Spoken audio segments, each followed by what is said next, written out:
شروع اللہ کا نام لے کر جو بڑا مہربان نہایت رحم والا ہے۔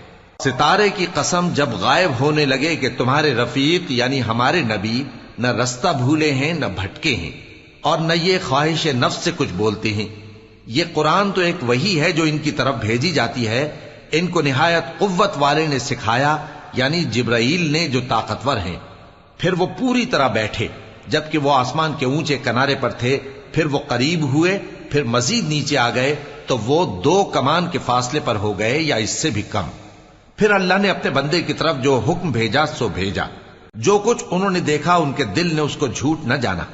کیا جو کچھ وہ دیکھتے ہیں تم اس میں ان سے جھگڑتے ہو؟ اور انہوں نے اس کو یعنی جبرائیل کو ایک اور بار بھی اترتے دیکھا ہے سدرۃ المنتہا کے پاس۔ اسی کے پاس ہمیشہ رہنے کی بہشت ہے، جبکہ اس بیری پر چھا رہا تھا جو چھا رہا تھا۔ ان کی آنکھ نہ تو اور طرف مائل ہوئی اور نہ حد سے آگے بڑھی۔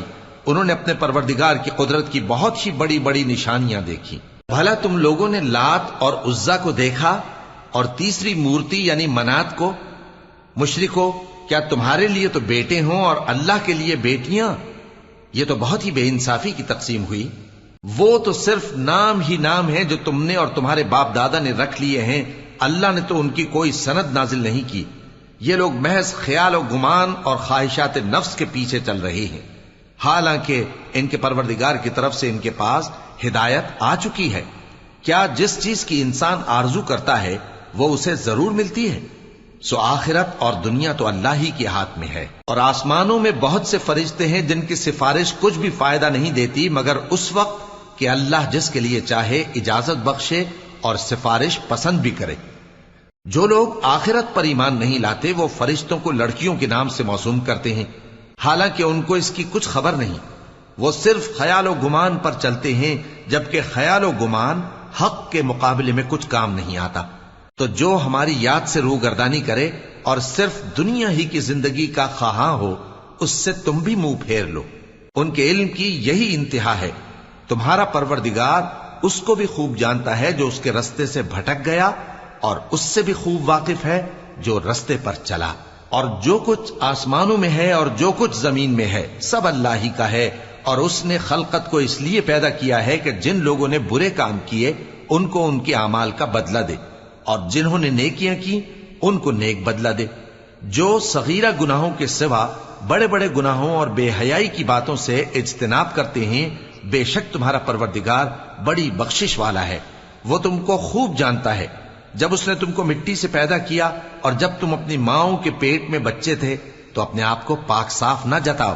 جو پرہیزگار ہے وہ اس سے خوب واقف ہے۔ بھلا تم نے اس شخص کو دیکھا جس نے منہ پھیر لیا اور تھوڑا سا دیا پھر ہاتھ روک لیا؟ کیا اس کے پاس غیب کا علم ہے کہ وہ اسے دیکھ رہا ہے؟ کیا جو باتیں موسیٰ کے صحیفوں میں ہیں ان کی اس کو خبر نہیں پہنچی؟